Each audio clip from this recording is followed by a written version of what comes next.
Ok, si je tire une balle bleue, je m'explose contre le sol. J'avais vraiment zéro inspi pour cette intro, du coup j'ai tourné la tête et la première chose que j'ai vue c'est mes balles de tirage au sort. Et bienvenue tout le monde dans cette toute nouvelle vidéo, j'espère que vous allez bien et je vous conseille de vous installer confortablement. Le concept d'aujourd'hui est très simple, je vais vous raconter 5 anecdotes que j'ai vécues dans ma vie. Parmi les 5 anecdotes, une seule est fausse. Trouvez l'imposteur. Bien évidemment la réponse sera en fin de vidéo, je compte sur vous, on ne triche pas. Et je vous invite à me donner vos pronostics en commentaire, avant que vous ayez la réponse bien sûr. Si je tire une balle rouge, je fais 10 pompes.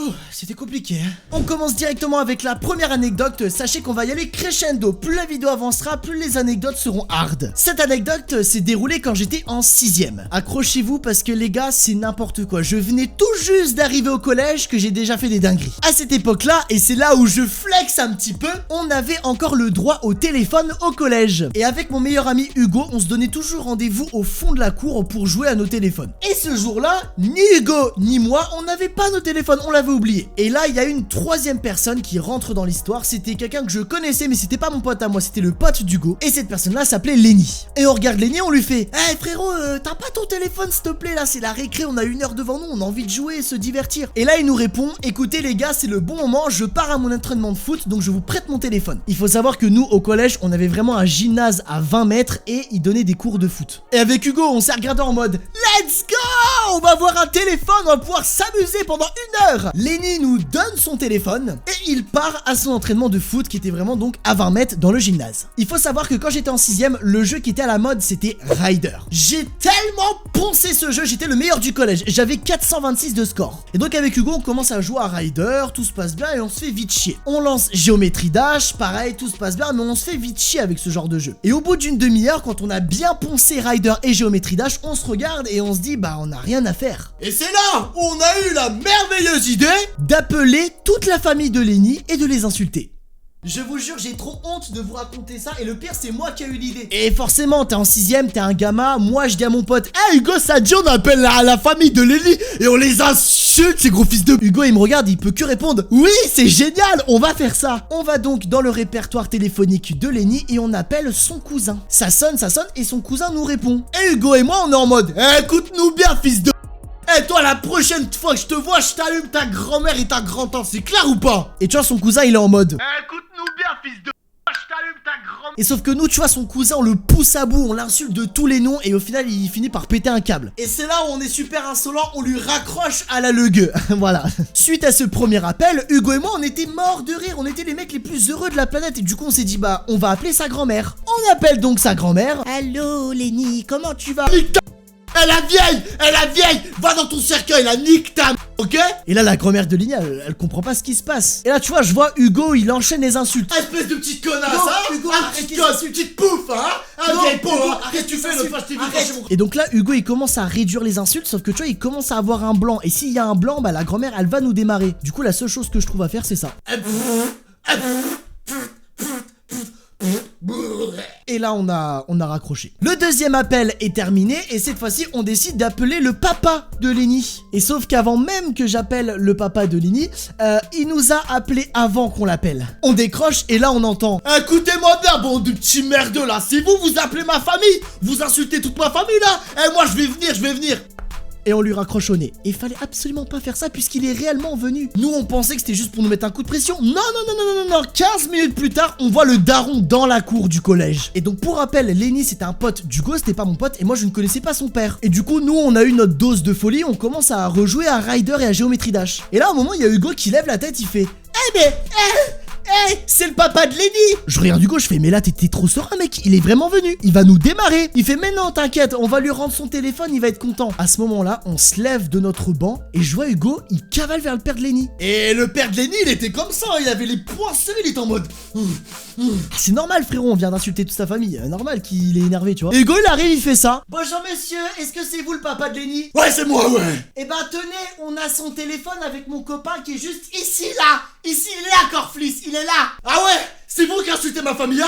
C'est vous qui achetez ma famille. Ouais, enfin, c'est nous, mais il y a pas que moi, il y a aussi Corflis qui est là. À ce moment-là, ça a dégénéré. Toute la cour était en panique. J'entends le père de Lenny qui fait: ouais, suivez-moi, je vais vous emmener derrière le collège, je vais vous faire regretter ce que vous avez fait. Et pendant tout ce temps-là, Lenny était à son cours de foot, donc lui, il se doute absolument de rien. Moi, j'arrive à esquiver le père parce qu'il nous avait pris par le callback. Je cours à l'infirmerie parce que ma mère est infirmière et donc elle était dans le même collège que moi. J'arrive en pleurs devant ma mère, je fais: maman, j'ai fait une grosse connerie, j'ai appelé toute la famille de Lenny avec son téléphone, on les a insultés, il y a son père qui a débarqué et tout. Grosse panique dans l'administration, t'as le CPE, le principal, t'as tout le monde qui débarque, les assistants d'éducation, tout le monde. Ils tiennent le père dans tous les sens et tout parce qu'ils voulaient nous gifler, vous nous allumer. Et à partir de ce moment-là, moi je suis resté à l'infirmerie en pleurs, je ne suis pas ressorti, donc je ne peux pas vous dire ce qui s'est passé par la suite. Tout ce que je peux vous dire, c'est qu'ils ont dégagé le père, ils l'ont sorti du collège, ce qui est normal puisqu'en fait il est arrivé, enfin en fait il s'est introduit dans le collège sans prévenir l'administration. Donc il y a eu une intrusion dans le collège. Et donc bah moi je me suis dit c'est bon, ils ont dégagé le père, ils sont expliqués, fin de l'histoire. Pas du tout. Une semaine après, je suis convoqué à la gendarmerie.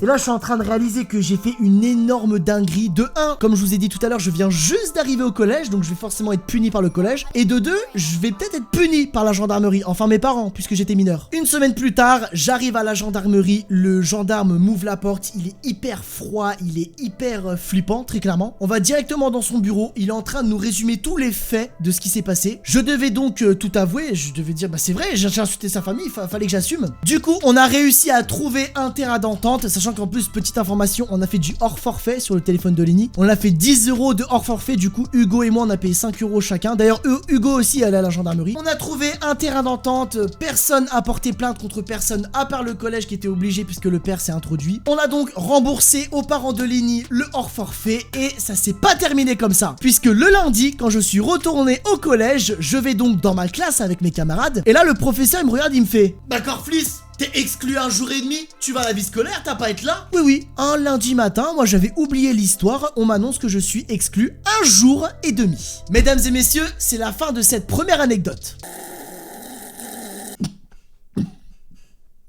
J'enchaîne directement avec la deuxième anecdote. Sachez que c'est une anecdote qui s'est passée cette année. Et oui, j'ai essayé de varier un petit peu les anecdotes. J'ai pris des anecdotes du passé et du présent. Cette anecdote-là s'est passée au ski. Et oui, début 2026, je suis allé au ski en vacances avec ma maman. Et pour une fois, on a changé de station. Puisqu'habituellement, tous les ans, on skie dans la station Les Deux Alpes. Et cette année, ma mère, elle s'est dit, on va aller dans une station de ski qui est à seulement 1h30 de chez nous. La décision a été prise, on charge la voiture et bam, direction le ski. On arrive au ski, on décharge la voiture et direct restaurant. On n'a pas perdu de temps, direct raclette dans un restaurant. On arrive devant le restaurant et on avait réservé pour 21h30. Et le serveur, il nous fait: oh là, je suis pas prêt. Et il y avait déjà des gens avant nous qui avaient réservé à 21h et ils étaient dehors en train d'attendre. Sur le moment, on s'est dit: oula, c'est pas sérieux tout ça. Et là, il y a un client qui sort du restaurant, il a fini de manger, il nous regarde, il fait: oh mais vous inquiétez pas, c'est normal si vous attendez. Moi, j'adore ce restaurant, c'est super familial. Franchement, je viens là depuis que je suis tout petit. J'ai essayé plein d'autres restaurants dans la station, c'est lui le meilleur. Enfin bon, c'est que mon avis. Nous on était en mode ok, bon, au moins ils ont du retard, mais le restaurant a l'air d'être bien. Il est enfin l'heure pour nous de manger, donc on rentre dans le restaurant, on s'installe et tout de suite on capte que la vibes est incroyable. Le serveur, il s'appelait Laurent, il était incroyable. Les deux en cuisine, Lynette et Marie, incroyable, franchement, équipe de fou. Bref, je vous épargne des détails, on mange, etc.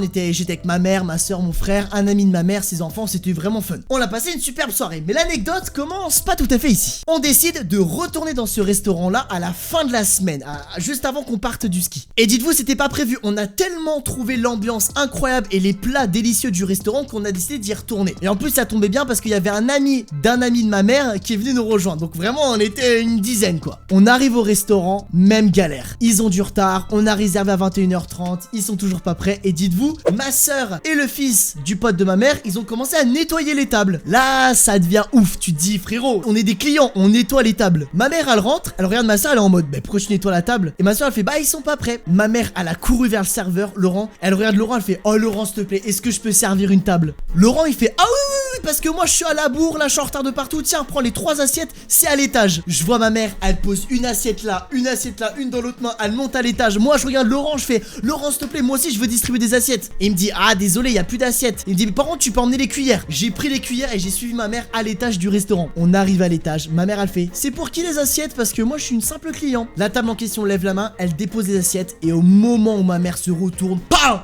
Coup de coude dans un pichet d'eau, il est tombé par terre, une pâte aux joies. Je vous jure, le restaurant était inondé, alors que c'était juste un pichet d'eau, quoi, c'est tout. La honte devant tous les clients, vraiment, t'avais tous les clients qui nous regardaient ultra mal, mais du coup, c'était à la fois drôle, mais à la fois gênant pour nous. Ma mère, elle descend, moi, je nettoie les conneries de ma mère. Vraiment, j'avais l'impression, plus j'épongeais, plus il y avait de l'eau, c'était interminable. Bref, je nettoie l'eau, c'est bon, il y a plus d'eau, on descend. Ma soeur, on nettoie la table est prête et on passe tous à table. Le temps qu'on commande les boissons, les apéros, etc. Bah on s'est rendu compte que très vite le restaurant se vidait, il y avait quasiment plus de clients. Au moment où on attaque le plat de résistance, donc là on a déjà bu un coup, l'apéro est déjà passé, en fait on est tout seul dans le restaurant. Vraiment, c'est comme si on avait privatisé le resto, c'est une dinguerie. Le serveur il a fini arraché, mais arraché tu vois, genre gentil, genre arraché, il savait encore ce qu'il faisait, mais c'était super drôle. Les deux personnes en cuisine, ils avaient fini de nettoyer la cuisine, ils avaient fini leur taf, et bah ils sont restés avec nous boire un coup, c'était une dinguerie. Et tu vois, moi je demande un verre, il me sert, je demande un deuxième verre, il me fait oh t'attends, le serveur me parle comme ça, et je regarde ma mère, je fais pourquoi il me dit d'attendre? Le serveur il regarde ma mère, il fait mais il est majeur ton fils? Ma mère elle fait bah oui il va avoir 20 ans. Du coup il me sert un deuxième verre. Après je bois mon verre et je demande un troisième verre. Ma mère elle me regarde en mode bah tu vas te calmer quand même sur les verres hein. Et je fais non mais t'inquiète c'est bon. Elle me fait ok tu payes tes verres. Je fais ok bah je paye mes verres. Au final fin de soirée, tout le monde a fini pompette, c'était une dinguerie. Même le serveur, ma mère elle l'a retrouvé au sol. Ma mère elle a relevé le serveur, il était par terre. Les deux en cuisine, ils étaient morts, ils dansaient dans le restaurant et tout. Moi du coup j'allais derrière le comptoir, je me servais mes verres derrière le comptoir. C'est la fin de cette deuxième anecdote. Tout ça pour vous dire que c'est une dinguerie. Absolument toutes les personnes du restaurant ont fini arrachées. On a dansé dans le restaurant, c'était un truc de malade. Eh oui, il faut des anecdotes positives. Les anecdotes c'est pas que négatif, vous voyez. Troisième anecdote, c'est parti. Et pour celle-ci, j'ai décidé de revenir dans le passé, comme la première. J'avais 13 ans et j'étais en 5ème.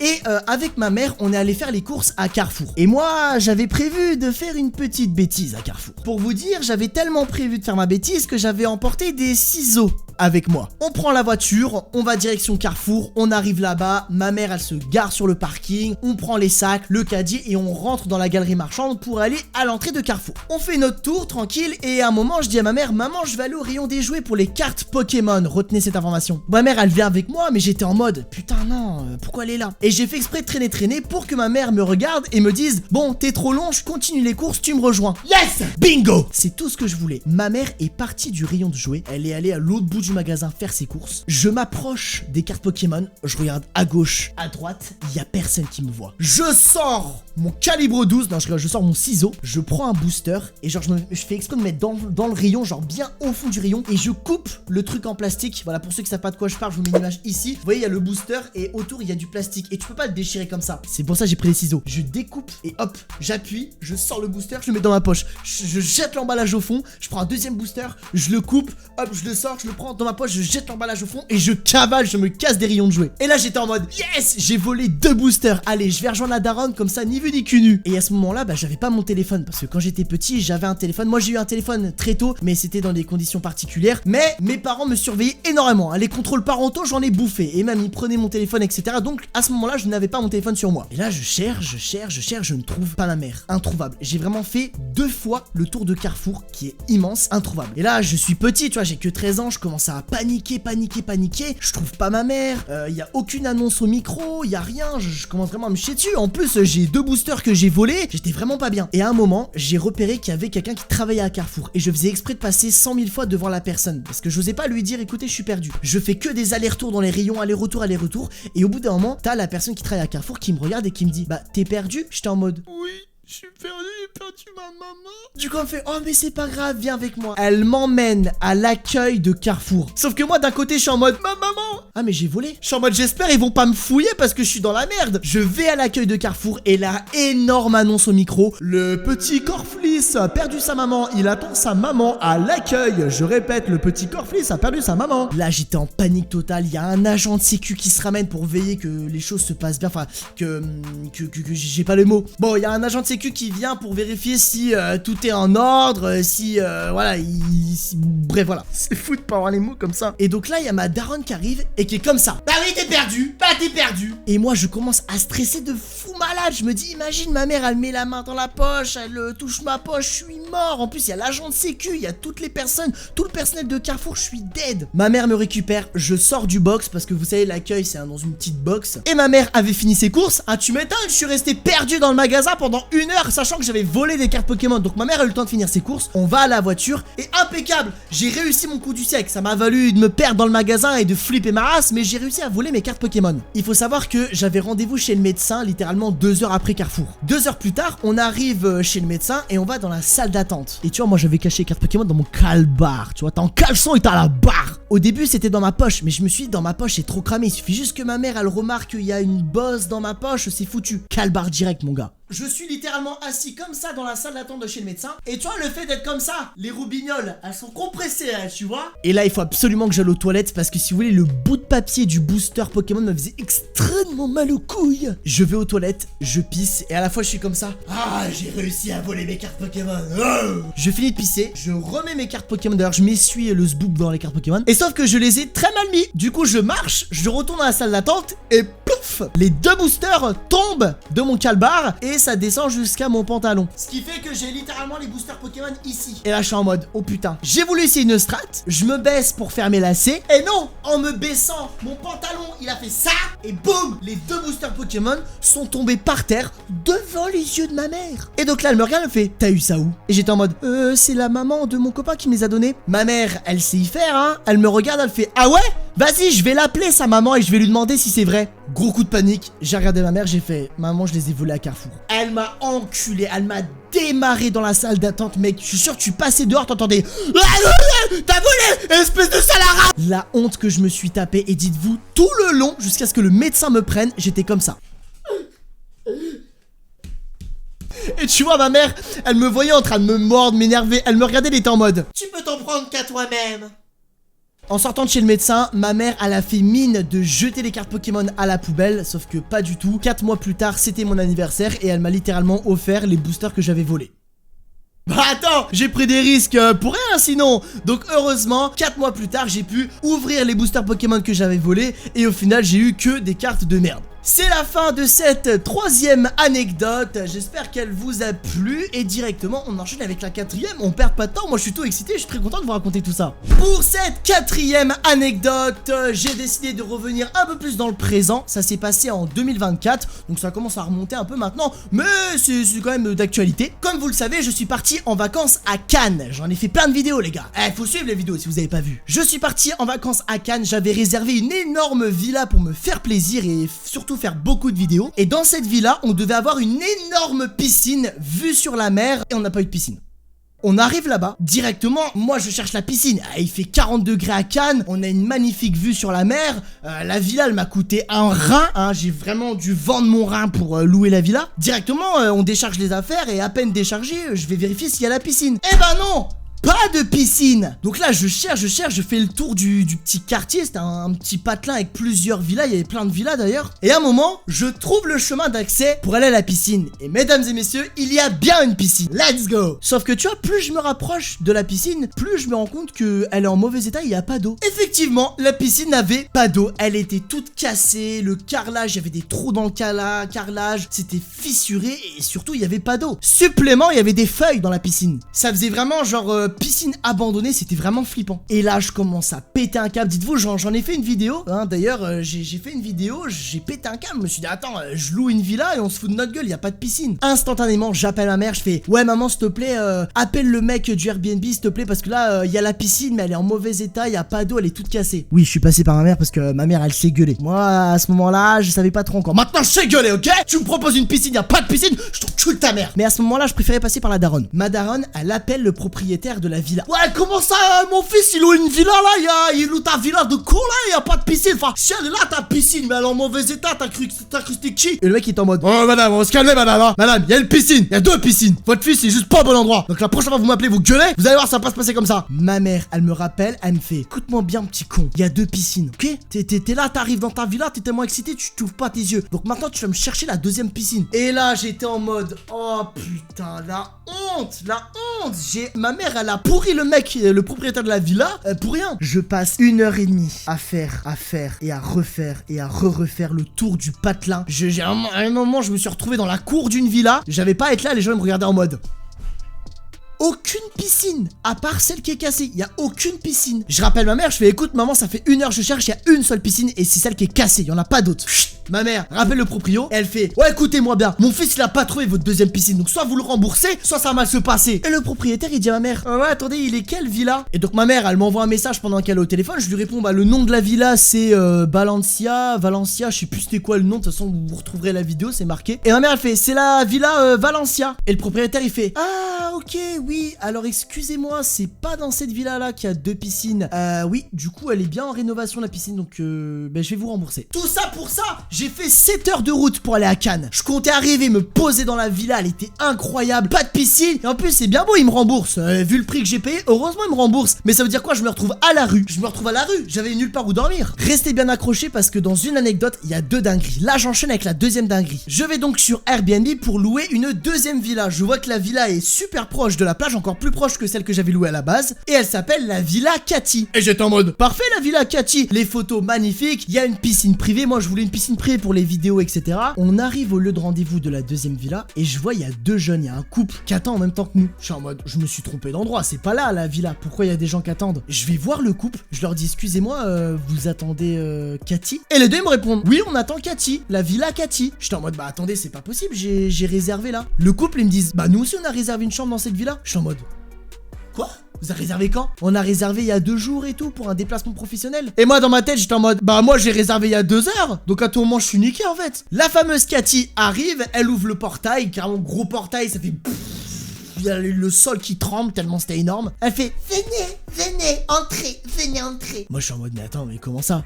On va pas faire une partouze dans la villa là quand même. On rentre, une cour immense avec des tables de massage, plein de tables, des trucs de ouf. Elle avait un énorme terrarium où il y avait 4 tortues, enfin un truc de malade quoi. On arrive devant l'entrée de la villa, elle me fait, allez venez, donc là ce sera votre chambre et là votre chambre. Comment ça mon ref? J'ai payé ta villa je ne sais pas combien d'euros et tu me dis quoi? Qu'on va dormir avec d'autres couples? Et attendez, la blague ne s'arrête pas là. 1 heure après, une fois qu'on s'installe, on décharge la voiture, le couple aussi se sont installés, on entend. Du coup, moi, je vais ouvrir la porte. Une famille espagnole. Je ne parle pas d'espagnol. Hola, ¿qué tal? Bueno de Kinder, bueno, la playa.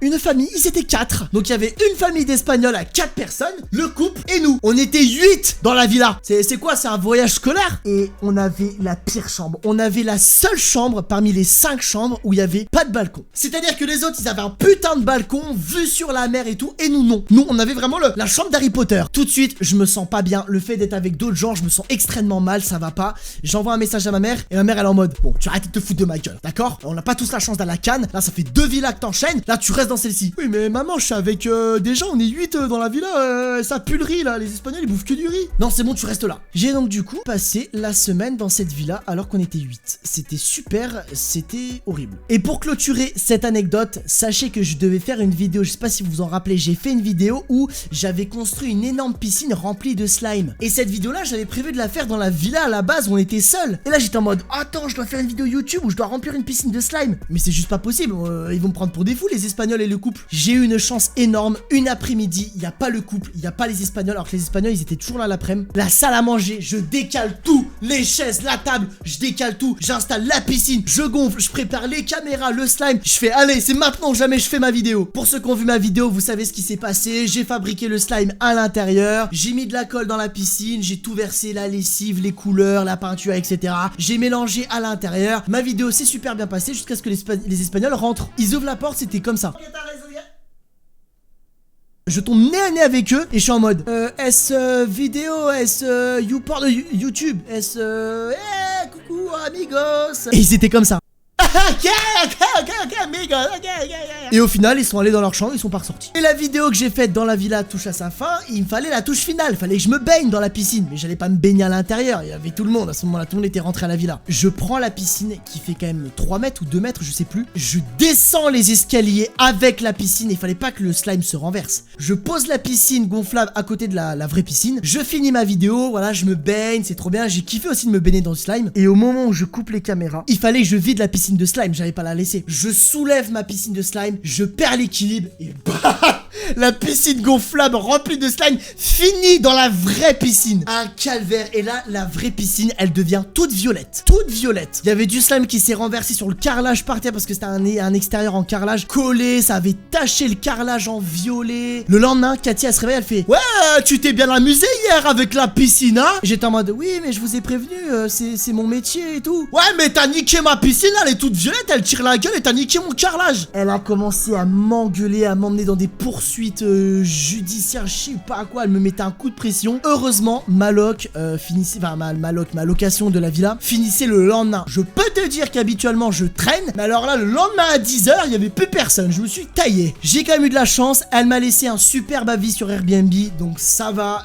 Elle avait quand même pas trop les nerfs contre moi, sachant que j'ai quand même pas fait le crevard, j'avais nettoyé un minimum. Et voilà, c'est la fin de cette 4e anecdote. Est-ce qu'il serait pas l'heure de passer à la dernière anecdote là? Et cette anecdote là, c'est la plus récente. C'était littéralement il y a quelques semaines. J'ai dû emmener ma voiture dans un garage parce que ma clim et mon chauffage étaient cassés. Il faut savoir qu'avec ma voiture, j'ai toujours eu des soucis de clim. Je l'avais fait réparer 2 fois par un garagiste et les 2 fois où il me l'a réparé, à chaque fois elle replantait. Et vraiment, ça durait même pas un mois, j'en avais plus. Ce qui fait que pendant au moins 1 an, du coup, je suis resté sans clim, sans chauffage et j'ai fait avec. Et cette année, je me suis dit, c'est plus possible. L'hiver, c'est trop dangereux avec la condensation, je vois rien, et l'été, je crève de chaud. J'ai donc décidé d'emmener ma voiture dans un autre garage. Quelques jours à l'avance, j'appelle le garage, je leur dis: écoutez, je vais vous déposer ma voiture, Citroën C3, j'ai un problème de clim, regardez et vous me rappelez. Je vais donc au garage, je dépose ma voiture pour qu'ils puissent regarder la pièce qui a changé. Je prends ma trotte électrique et je retourne chez moi. Le lendemain, le mécano m'appelle, il me dit: écoutez, voilà, sur votre voiture, c'est ça le problème. Je commande la pièce, revenez dans 2 jours. Je fais: ok, très bien, j'habite en ville, je fais quasiment tout à pied. Au pire, j'ai une trotte électrique, j'ai pas besoin de ma voiture, gardez-la. Le garagiste, donc le mécano, garde ma voiture, il commande la pièce, ça arrivait rapidement, il me la change et là il m'appelle: oui, bonjour monsieur Corflis, c'est bon, votre voiture est réparée, vous pouvez venir la chercher quand vous voulez. Je prends ma trotte électrique et de chez moi, je vais au garage. J'arrive au garage, je pose ma trottinette électrique, je lève la tête et je vois il y a le patron. Et je dirais qu'il était âgé d'une 50aine d'années. Il avait les mains tout plein de cambouis. Il était comme ça avec le chiffon, tu vois, il fouettait le chiffon en même temps, tu vois, il se nettoyait les mains. C'est ce que je veux dire. Tu vois, il est comme ça, il plisse les yeux et regarde, il fait: ah bah quand même, monsieur daigne enfin se montrer. Je le regarde, je suis en mode: pardon, comment ça je daigne enfin me montrer? Je suis venu il y a 3 jours. J'ai même pas le temps de prononcer le bon de bonjour. Il me coupe la parole et il fait: non mais vous vous rendez compte, ça fait 1 semaine que votre voiture est au garage. 1 semaine. C'est un garage ici, c'est pas un Airbnb pour Citroën. Et là t'as les 2 mécanos du fond, ils lèvent la tête, ils sont en mode: mais qu'est-ce qu'il raconte le patron là? Et d'ailleurs, en plus, les 2 mécanos, ils étaient en train de bosser sur une Audi RS6 bleue. Oh là là, je l'ai pris en photo, je vous mets une image maintenant. Ça, c'était la Audi qu'il y avait au garage et elle était juste magnifique. Et là, il me sort: on vous rappelle, on vous laisse des messages et silence radio. Même mon grille-pain, il est plus réactif que vous. Là, je commence à me taper une barre, mais je me suis dit, il va le prendre mal. Et je commence à lui dire: je crois qu'il y a un problème. J'ai même pas le temps de dire le mot problème. Il me dit: non mais attendez, c'est pas fini. Il prend sa feuille là, tu sais, la feuille où t'as les pièces, le devis en fait de ce qu'il a changé sur ma voiture. Il l'agite, c'est comme un prof comme ça. Et attendez, parce que attendez, vous me bloquez un pont élévateur depuis plusieurs jours. Un pont. Vous savez combien ça coûte un pont? C'est pas une chaise pliante de chez Ikea, hein. Je vous jure, il me sort que des dingueries comme ça. Alors grille-pain, Ikea, je suis en mode: mais il joue à quoi lui? Et là t'as un des mécanos qui bosse sur la RS6, il tape une barre, tu sais. Et le patron, tu sais, il se retourne comme ça.